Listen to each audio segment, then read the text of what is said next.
Erdtree Avatars, or as I like to call them, the Amish Asylum Demons, are one of the most common bosses in Elden Ring. We encounter a total of 11 Erdtree Avatars scattered around and beneath the lands between. But while they may waddle around like penguins, you must not be fooled by their seemingly harmless and cute appearance, because they're dangerous.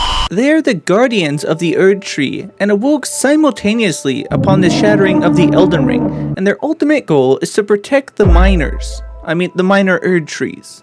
So basically, they are collectively the Gorax. Hell no, man. What the fuck? So in turn, I guess that makes us the Onceler, as we're going to be making sure that they fail their jobs. Before we start though, I want to take a bit of time to give you a basic overview of how Erdtree Avatars function.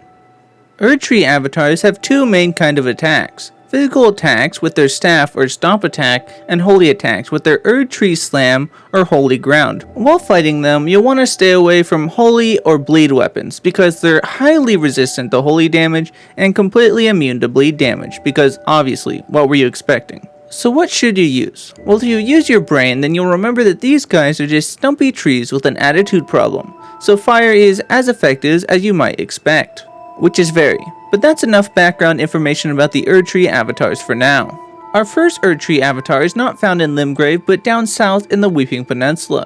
More specifically, he's found underneath the minor Erdtree that overlooks the Tombsword Plains. Once you kill him, he'll drop the Opaline Bubble Tier, Crimson Burst Crystal Tier, and 3600 runes. So quickly, what are these balls we just found? Did we castrate the Erdtree Avatar? Did we do it pre or post mortem? Does this violate the Geneva Convention? Does the Geneva Convention even apply to trees? All fair questions, and I'll explain. The Opaline Bubble Tier and Crimson Burst Crystal Tier are upgrade materials for the Flask of Wondrous Physic, and they might have been as balls, but regardless, we'll be seeing a lot of these today, so I have an ingenious idea that has never been attempted before. A tier list. Yes, each crystal tier will be explained and then ranked on a tier list, for both your and my convenience. First is the Opaline Bubble Tier, which reduces the damage taken from the first hit after drinking the Flask of Wondrous Physic by 90%, basically giving you a free hit, which is pretty cool and easily one of the better flask upgrades. As such, I put it in A tier.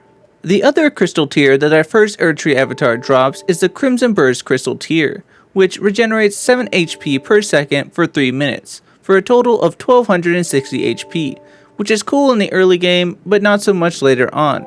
And the nail in the coffin for this crystal tier is that it doesn't stack with incantations like Blessing's Boon. With that, and the opportunity cost of using this tier instead of another, I sadly have to put this one into D tier. So yeah, that was a lot for our very first encounter, but things should get rolling as we move on. For our second encounter, we're heading north up to Liurnia, where there are two Erdtree Avatars.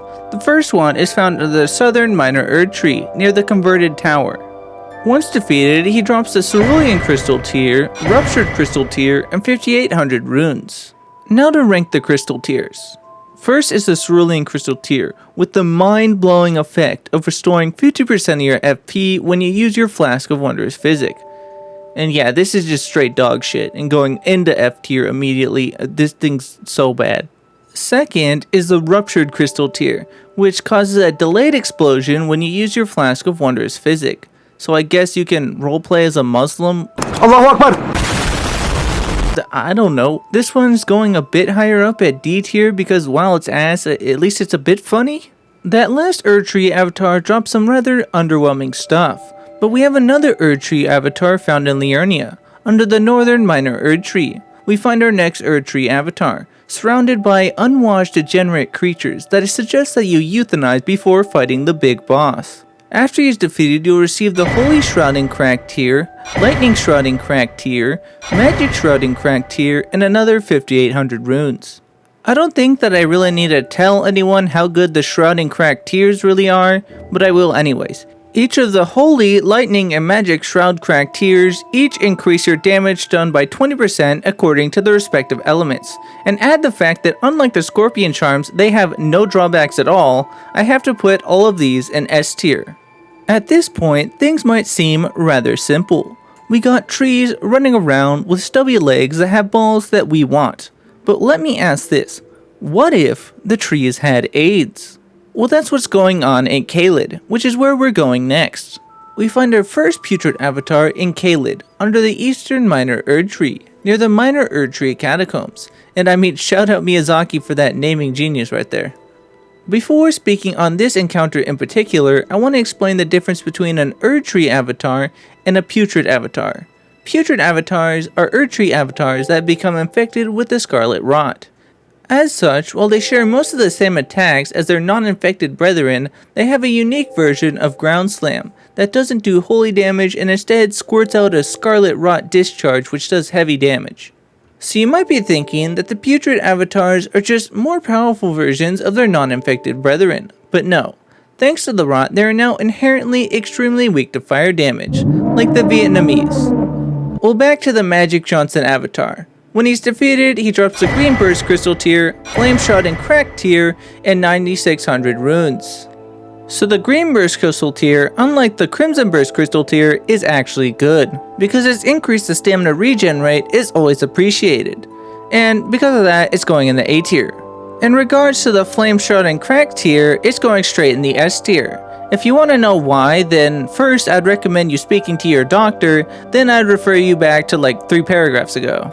Our next putrid avatar in Caelid is not actually in Caelid, but Dragon Barrow, and is under the western minor Erdtree near Fort Faroth. After he's defeated, you'll receive the Opaline Hard tier, Stone Barb Crack tier, and 91,000 runes. Now to rank the crystal tiers. First is the Opaline Hard tier, which provides a 15% increase to all damage negation. Not much to comment on, it's really solid and it's going in A tier. The other crystal tier is the Stone Barb Crack tier that increases poise damage by 30%. Using this thing is broken. It will literally turn every boss you fight into Joe Biden, and they just won't be able to stop falling down. This thing is quite possibly the best tier in the game, and I use it pretty much every time I play, and that's why it's going in the S tier. That diseased adventure was fun, but we must move on. Our next encounter with the mean trees is inside the capital city of Leyndell, where a tree stump roams the streets. Once cut down to size, you'll drop a Lord's Rune and 10,062 runes, which in total is 60,062 runes, which is pretty nice. Logically, the next step would be heading off into the Snowy Void, but no, we're heading south, or down into the earth, down to Deeproot Depths, where we find an Erdtree avatar near the Great Waterfall Crest Site of Grace, guarding the roots of the Erdtree. When you defeat him, he drops the Staff of the Avatar and 10,621 runes. The Staff of the Avatar is the signature weapon of the Erdtree Avatars, and comes with the semi-unique weapon skill Erdtree Slam, which is just a better version of Golden Slam. You can also find the Ash of War Golden Land in the area, dropped by a Teardrop Scarab, which I felt like mentioning because it's similar to the Erdtree Avatar's Holy Laser attack. Okay, now we can move on up into the mountaintops of the Giants, where we'll encounter our next Erdtree avatar beneath the withering husk of this minor Erdtree. This boss might seem like more the same, but that's false. This Erdtree avatar in particular is unique, and after taking enough damage, he'll use his Shadow Clone Jutsu to clone himself, making this our requisite duo fight. Don't freak out though, in reality he's pretty easy to defeat, as while he doubles, his health does not. And after he's dead, you'll receive the Cerulean Crystal tier, Crimson Bubble tier, and 70,000 runes. You should all already know how I feel about the Cerulean Crystal tier, and shifting it from left to right isn't enough to trick me, so it can join its retarded brother down in F tier. The Crimson Bubble tier though is interesting, as is a pretty cool but not very useful function. While its effect is active, it will save you from death by instantly healing you if you go under 20% HP. But that is kind of a problem, as in the part of Elden Ring many would refer to as when the real game actually begins, most bosses can easily take you from 21% HP to a splat on the pavement in one attack, making this kind of useless. So while the Crimson Bubble tier is interesting, it isn't super useful, so it'll go into B tier. Now you could play the rest of the game without even sniffing another Erdtree avatar, but obviously you're here to see them all. So we're gonna need to go out of our way to grab both halves of the secret medallion and then head up to the consecrated snowfield, where monsters dwell, including a putrid avatar. When killed, this putrid avatar will drop the Ruptured Crystal tier, Thorny Crack tier, and 160,000 runes. Again, if you have the mental capacity to play this game, then you should remember that I wasn't very impressed with the Ruptured Crystal tier, and that hasn't changed, so down it goes to join his brother of the Islamic State down in D tier. On the other hand though, we have the Thorny Crack tier, which increases damage done with consecutive hits, much in the same vein as the Winged Sword insignia. And honestly, the only issue I have with the Thorny Crack tier is that you get it so late in the game, but regardless, it's obviously going into S tier.